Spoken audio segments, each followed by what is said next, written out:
Yung mga video na ano mo na dito. May na-record mo. Dimensional Living, Part 14, Touch the Earth. Kay Pastor pala to na mensahe. Kagabi, nakikinig ako, nag-aaral ako, naalala ko na may Pastor pala to. So, hindi ko na lang tinuloy. Hanggang dito na lang ako. Kaya Pastor, sa iyo na po. Speech. Amen. Dimensional Living, Part 14, Touch the Earth.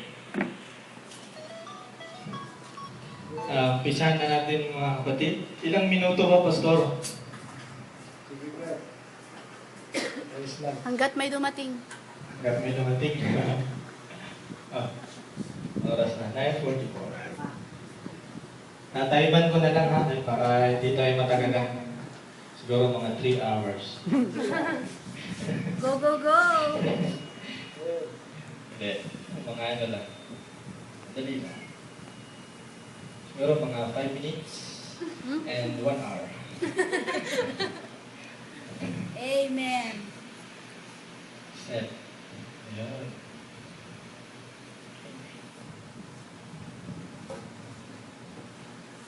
Para may ano pa si Pastor, baka maubusan siya eh. Amen. Dimensional Living by Brother Don. Sabi dito mga kapatid, give me a fish and I will eat for a day. Amen? So bigyan mo ako ng isda para kainin ko sa buong araw. Amen? Teach me to fish and I will eat for a lifetime. Yes, amen. Yes. Naintindihan niyo mga kapatid? Amen. Amen. So, give me a fish and I will eat for a day. Hindi ito yung mensahe natin mga kapatid. Ang mensahe natin ay, teach me to fish and I will eat for a day. Yes. Amen? So, kung i-ano natin mga kapatid sa literal, there's a big difference sa mensahe nito mga kapatid. Right. At sa literal, bigyan mo ako ng isda para kainin ko sa buong araw. Amen? At ibig sabihin nun is dependent ka. Amen? Yes. Nagdepende ka sa isang tao. Kung sa church naman, siyempre, nagdepende tayo sa ating pastor. Right. Sa spiritual naman mga kapatid, learn to fish so you can enjoy it on a lifetime. Amen? Ibig sabihin nun, give me a fish. Parang lagi tayong nasa church, lagi tayong nakikinig. Amen? Nangihingi tayo lagi ng revelation kay Pastor. Mga idea, lagi tayong kumakain, nagre-receive. Amen? Sa buong araw, sa buong linggo. Paano kung wala na si Pastor? Right. Amen? Amen. Lagi tayong binibigyan ng ulam, hindi tayo nagtatrabaho. Paano kung wala nang magbibigay? Right. So ano nang nangyayari sa Hindi atin? nakakain. Amen? Mga estudyante, habang estudyante tayo, binibigyan tayo ng baon. Amen? Lagi tayong umaasa sa ating mga magulang. Sa ngayon, kasi nag-aaral pa tayo. Pero may mga ibang kabataan na hindi umaasa sa kanilang magulang. Right. Amen? Tulad ko dati. Hindi ako makakapunta sa eskwelahan pag hindi ako nakabenta ng ice. Right. Ice water. Amen? So, hindi ako nagbibig kasi hindi sapat ang hanap buhay, ang sweldo ng aking ama sa amin. Tatlo. Kaya, pinadala niya, si mama nagluluto siya ng mga kahit ano-ano. Mga polvoron, mga ibebenta sa school. Isang beses pinadala niya ako ng 100 polvoron. Benta mo yan ha, para may baon ng kinabukasan. Sige, dinala ko. Siyempre, grade 3 ako noon. Siyempre, marunong na tayo mag-crush-crush, di ba? Kinder nga ako, crush na ako. So, pinadala niya ako na 100 pulburon. Benta mo yan. So, nahihiya ako kasi may crush ako. So, ang ginawa ko, habang nagtuturo, kinakain ko yung pulburon. Gawin mo, 100, naubos ko yan, ha? Sabi niya, saan na yung kita? Kinain ko. So, ano lang yun mga kapatid? Sa literal, amen? Right. Tinuturuan tayo ng ating mga magulang para rin makatayo tayo sa ating sarili. Amen. Amen? Kaya nga, learn para ma-enjoy mo habang buhay. Hindi huwag tayong umasa. Amen? Sa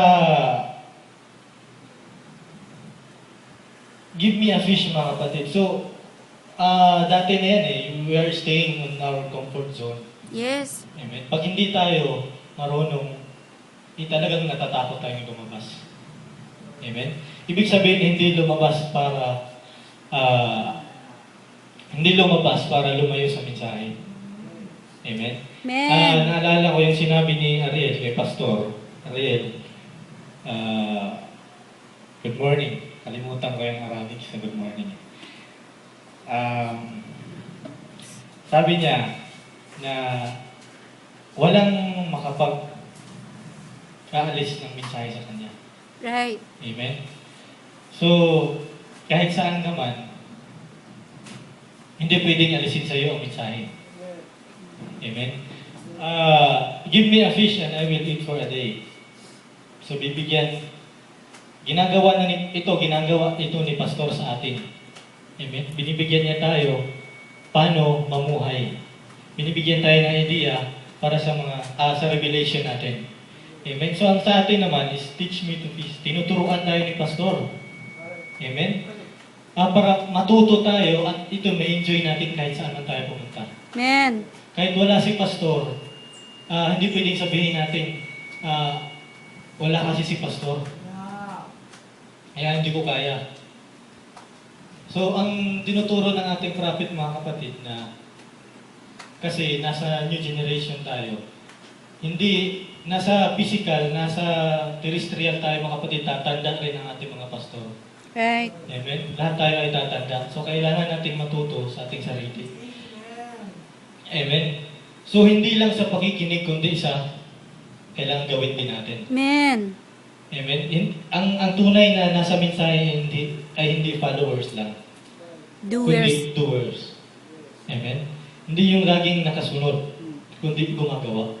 Amen. Amen? Sa totoo sa akin lang, marami akong na-miss talaga.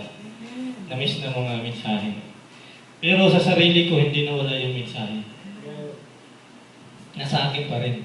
Kaya sabi ng kanta, how could I walk away from Yes, for I you am. when I am in you? Amen. Kaya, kung aalis man dito sa mensahe, wala ka nang ibang pupuntahan. Yes. Amen? Hindi ka pwedeng, halimbawa, nasa college ka na, graduate ka na. Hindi ka pwedeng bumalik sa high school. Hindi ka pwedeng bumalik sa elementary. Right. Nakuha niyo yung point ko, mga kapatid. Amen? Tapos na yun. Amen? Kaya kung nag-graduate ka na, hindi ka pwedeng gumraduate ulit sa course mo. Right. Amen? Ang sa'yo is magtrabaho na. Kaya kapag nawala ka sa mensahe, wala ka talagang ibang pupuntahan. Wala nang hihigit pa sa mensahe na ito, mga kapatid. Kaya pag dati, nakikinig ako sa kasi sa office namin dati may Bible study every Friday. Kaya nagtataka si Sister Joanna, bakit late ako pag may Bible study. Lagi ako nagpapalate. Umpisa yung 8:30 hanggang 10:30. Dumadating ako mga 10. Ba't late ka lagi? Kasi alam ko na yung mensahe na yan. Right. Right. Balik-balik na lang. Amen. Tapos yun na-realize niya nung nag-church siya dito. Amen. At yun nga, mga kapatid, so wala nang hihigit pa. Hindi ka pwedeng bumaba. Amen. Kung tataas ka man, hindi ka pwedeng tumaas na hindi naka-align sa mensahe. Amen. Amen. So, Kapag ako ay, halimbawa, ako ay nakakuha ng, nakabingwit ng isda. Pag nakabingwit ako ng isda, so proud ako sa sarili ko, amen? Kasi nakabingwit ako, lalo na Yes. pag malaking size, amen? Magandang size na isda. So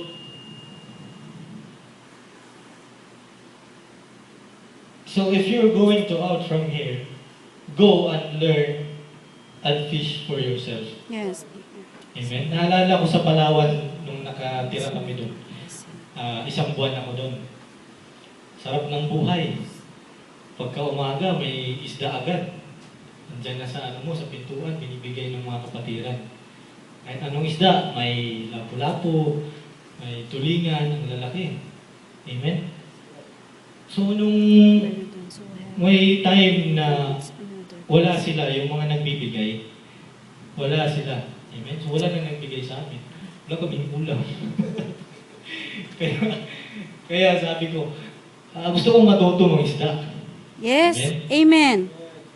Kaya sumama ako isang beses, tingin-tingin kung paano. Yan naman mga kapatid, di ba? Pagbago ka pa sa mensahe, Yes. kailangan mag-observe ka muna. Amen? So, ngayon, sakay ako sa bangka. Yun kung paano nila ginagawa. So, sa susunod na mga araw, kasama ko yung pinsan ko sa side ni Papa. Nauna siya sa akin doon, siya natuto na siya. Kami lang dalawa. Sabi niya, ganito lang gawin, no? Yung, ano ba yung tawag sa, pastor, taga? Ay, taga ba yan, di ba? Yung gano'n, nilalagyan ng pain. Bingwit? Hindi. Bingwit, gano'n kasi. Yung nylon lang, tinatapon mo. Hindi, paglambat, bukot yun. Yun. Basta yung nylon lang, ginaganon sa sa lata. Tapos may isang taga dyan, nilalagyan mo ng pain. Tapon mo.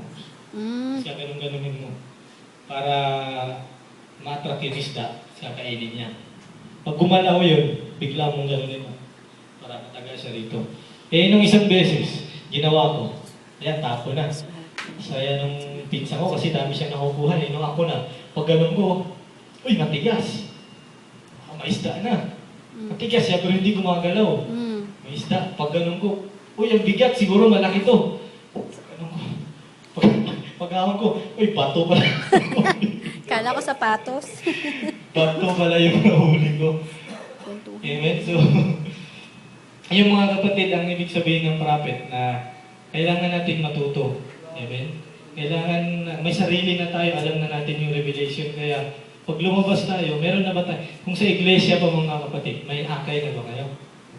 Amen. Amen. Amen? May naakay na kayo. May nadadala na ba kayo sa church? Amen? Kaya learn to fish. Diba? Kapag nakakuha ka ng isda, may enjoy ka. Yes. At Right. ulit-ulitin mo. Amen. Amen? Nung nakakuha na ako, sige, balik tayo kinabukasan. Pagdating ko dito, 2 taon akong nagpaputi. Ilang araw lang umitin. dahil sa Pangingisda. pangingisda. Amen? Pero enjoy. Amen. Yung message, ganun din mga kapatid. Amen? Right. Nag-gets nyo ba? Amen. Na kapag nakakuha na tayo, enjoy na. Di ba? Babalik-balikan mo na. Right. Sabi dito, we're going by you without fighting, if you will let us. Hindi yan yung message natin. But we are going by you anyhow. Yes. Sabi ni Chief Joseph.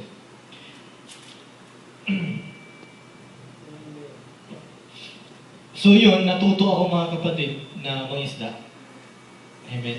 So tayo, natuto ba tayo mangisda? Amen. Amen. Siguro alam natin paano yung procedure. Pero sa actual na, Yes. doon tayo. Doon yung, kapag sa exam, yun yung lalo na pag sa TESDA ka, yun yung babasihan nila. Actual. Yun yung babasihan ng Panginoon. Yung actual na ginagawa natin mga kapatid. Hindi lang yung puro salita. Yes. Amen. So, Lord, you are good to us. You gave us the senses to live and walk by in this earth. We are to touch the earth with them. We can feel things with our hands, tangible things. you have blessed us with daily. We have hearing to attract vibration and form it into sound. Amen? Binigyan tayo ng Panginoon ng ganyang bagay. Amen? Yung vibration, Salamin na ako, malabo pa. pag mayroon tayong nararamdaman na vibration, na-form natin into sound. Amen? Nakuha niyo ba mga kapatid? Halimbawa, paano ba? Sa kabilang bahay. Amen? Halimbawa ngayon, Service mo. nagsasalita ako. Wala sila po yun. Diba, na-form nyo yung tune, yung lahat, yung sound, yung lakas ng boses. So, we are glad you gave us a way to hear the Word of God. So, mapalad tayo mga kapatid. Dapat maging masaya tayo na nakikinig tayo ng message ng Panginoon. Faith cometh by hearing, and hearing the Word of God. Faith is a sense that many don't know how to use. Totoo ba yun mga kapatid? So, ang faith pala is a sense that many don't know how to use. Yes. Amen? Minsan may iba akala nila faith. Amen? Pag dumating yung bagay, faith, palataya. We need to become extremely sensitive to its voice. We are a thankful people for this extra sense in life. It's not that others don't know how to use it, they just don't have it. So hindi nila sila marunong gumamit, kundi wala talaga sila. Yes. Right. Sino yung mayroon lang pala tayo lang na nasa message? At sino ang nagbigay nun? Jesus Christ. Amen. Faith sa revelation. Amen. But we do. Let us maintain and cherish our senses all the days of our life. Amen. What is our pang-anim na sense? Ha? Faith. Oh, Faith. talaga. Common sense. Sense. Pang-anim.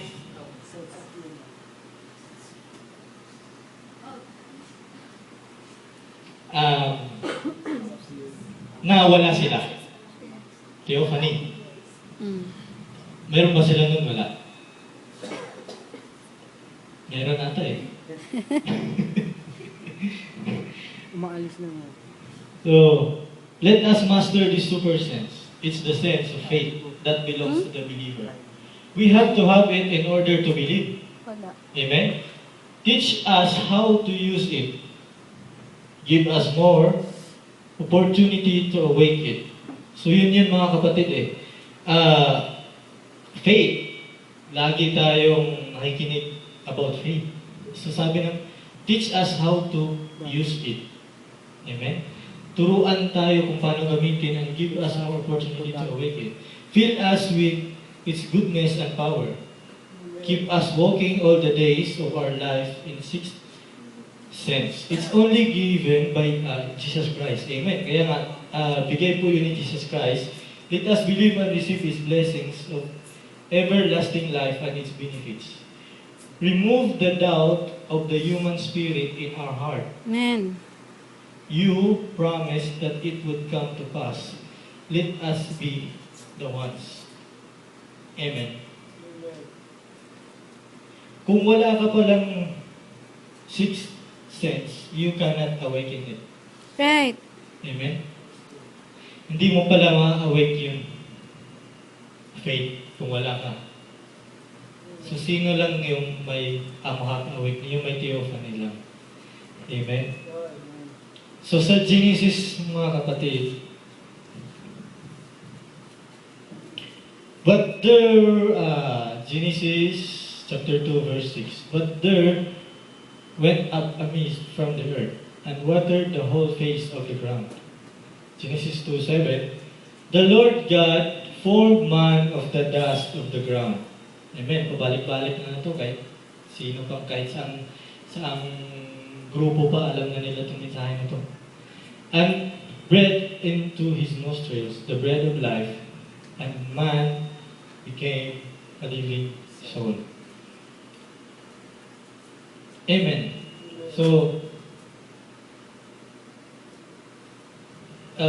dito mga kapatid, we see that God touches the earth.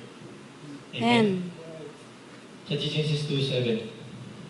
Sa message, yung dust is tayo, amen?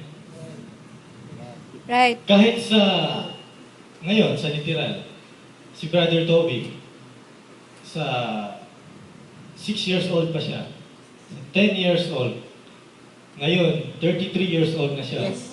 Ay, 30. ano, Brad? 30. 30. 32 lang. 32. Sige. 32 years old na siya. Dati, nung pag-alis ko, 32 pa rin. Ngayon, 32 pa rin. Grabe, Ilang ano? years na yun. 32 years old na siya. Hanggang sa maging 60, 100, hindi pa rin siya magbabago. Si Brother Toby pa rin siya. Amen. Amen? God touches the earth. Ginawa niya ang tao. Amen? Hinihingan niya sa ilong para maging living soul. Si Toby, kahit anong gawin mo, Toby pa rin siya. Hindi pa rin siya magbabago. Kaya ang ibig sabihin ng ating Panginoon, who is God? Ikaw, Brother Toby, God ka. Amen? Took a dust and formed. So yung dust mo, i-form mo into message. Amen? Uy, time na ako. Ang bilis. Kinahingan mo kasi 5 minutes. Yung dust mo, sa message, gawin natin kakaiba. Amen? Amen. Form it into message, into third coming. Amen? So, lahat tayo dito sa mundo ay pare-parehong dust. Pero, hindi lahat hindi lahat alam na God sila. Right. Amen? Kaya yung dust natin, gawin natin in message. What I mean is, itong dust natin, i-form natin na magiging maganda sa paningin natin, Panginoon. Amen? Na may commitment tayo sa church. Na i-form natin, mga kapatid, na maging may silbi sa mensahe. Amen? Sa Genesis 3, now the serpent was more subtle than any beast of the field which the Lord God had made. And he said unto woman, Yea, hath God said, Ye shall not eat of every tree of the garden. And the woman said unto the serpent, We may eat of the fruit of the trees of the garden, but of the fruit of the tree which is in the midst of the garden, God had said, Ye shall not eat of it, neither shall ye touch it, lest ye die.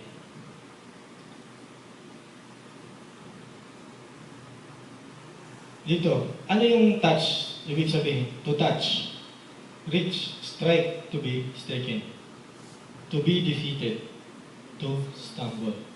Mm-hmm. Amen? So,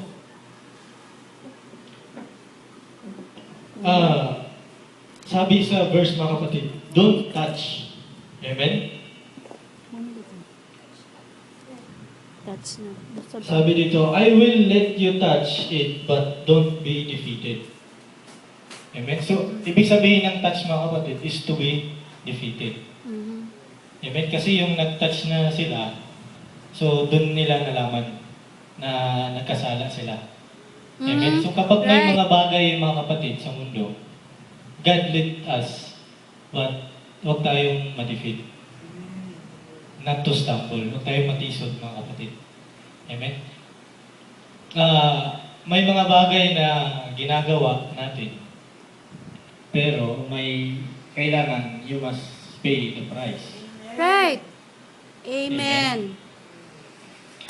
So, kapag may theophany ka, pag nasa message ka, yung word na konsensya, ibig sabihin, nagawa mo na. Mm-hmm. Amen? Meron na yun, yes. Nakakonsensya ako, ibig sabihin, nagawa mo na. Mm-hmm. Walang konsensya kung hindi mo ginawa. Amen? Mm-hmm. So, ibig sabihin, mga kapatid, kapag may ginawa tayo, huwag nating hayaan na matisod ang ating mga kapatid. Amen. Amen? At wag na mangyari na yung bagay na yon ang dahilan na tayo ay ma-defeat ng kaaway. Amen? So, continue tayo. Dito. Kasi 20 minutes na pala ako. Ang bilis. Meron pa sana. Amen. Sabi dito mga kapatid na kung naalala ninyo yung kwento ni Brother Don sa 3 pigs, di ba? Yung isa na nagtayo ng bahay. Hindi literal na baboy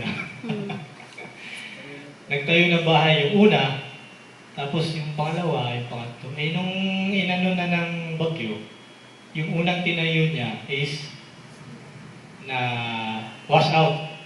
Amen? So yung sa pangalawa, ganun din. Wash out din. Eh so yung pangatlo, hindi na. Matibay na. So ganun yung mensahe natin sa ngayon mga kapatid. Amen? Bakit hindi na wash out yung sa pangatlo? Kasi we learn from Yes. the past. Yung sa 1 at sa 2. Amen? So alam na natin kung paano at kung ano yung mensahe. Sa 1, natitinag tayo. Amen? Sa 2, ganun din. Kaya yung si Jesus Christ, sa lahat ng mga, nung pagdating kay Jesus Christ, hindi na siya, alam na niya ang lahat. Kasi yung Espiritu ni Jesus Christ, tumaan na doon kay David, lahat ng mga prophet. So yung mga naranasan nila, naranasan ni Jesus Christ yung lahat. Amen? Kaya lahat ng mga pagsubok na sa time ni Jesus Christ, sabi niya, alam ko na yan. Amen. Amen? Kaya sa atin, sa third coming, alam na natin, second coming, first coming. Yes. Amen? So, kaya minsan nung wala ako dito, hindi ako nakapag-church. Pag kumatin ako sa ibang church, parang nakakaumay na ako sa pagkain, di ba? Mm-hmm. Nakakaumay na kapag paulit-ulit. Amen? So, kaya ang church nila doon is start ng 9. Hanggang, minsan 1 na matatapos eh. Doon sa Malabon, 1. 9 to 1. So, pumupunta ako doon, 11:30. 11:30. So, siguro alas 12, tapos na. Eh, wala pa, hanggang alauna, uwi mo na ako. Balik ako, 12:30. Tapos, ayan, tapos na. So, kaya, talagang wala nang ihigit pa sa mensahe natin mga kapatid. Amen. Amen. Eh, pag sinusubuan tayo ng ibang pagkain, parang na lang, inaamoy na lang natin. Alam ko na yan. Alam ko na yung pagkain na yan. Amen. Pero pag may bagong amoy ka na amoy, parang gusto mo Tinda kami ng kainin. mangga. Sarap na lang. Yun yung laging fresh na pagkain mga kapatid. Amen. So, balik tayo dun sa umpisa na tatapusin ko na to. Balik tayo dun sa umpisa na kailangan matuto tayo mga kapatid na mag-share ng message. Amen. Kahit wala tayo dito sa church, kahit nasa malayong lugar tayo, wag naman sanang dito lang tayo third coming. Right. Amen. Dito lang sa church tayo third coming. Layan ng mga estudyante. Dahil dumaan din kami sa pagiging estudyante. Amen. Kung ano yung pasya ng karamihan, minsan napapasama tayo. Mm-hmm. Amen. Tapos, nare-realize natin pagkatapos na. Amen. So,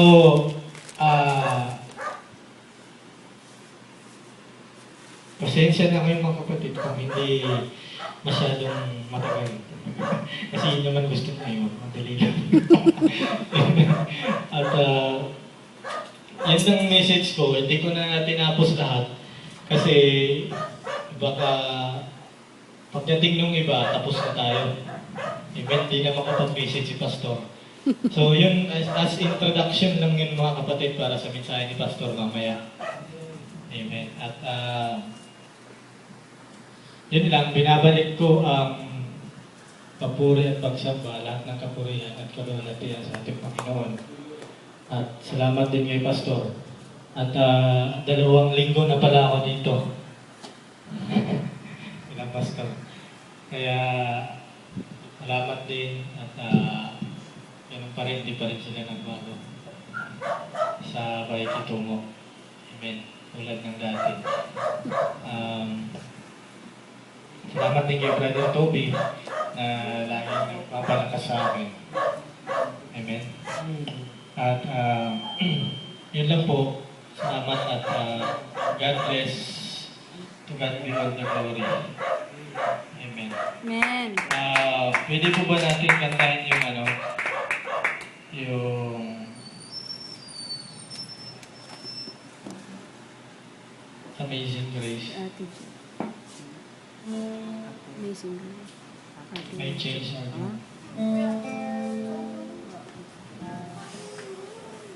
Amazing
Jesús.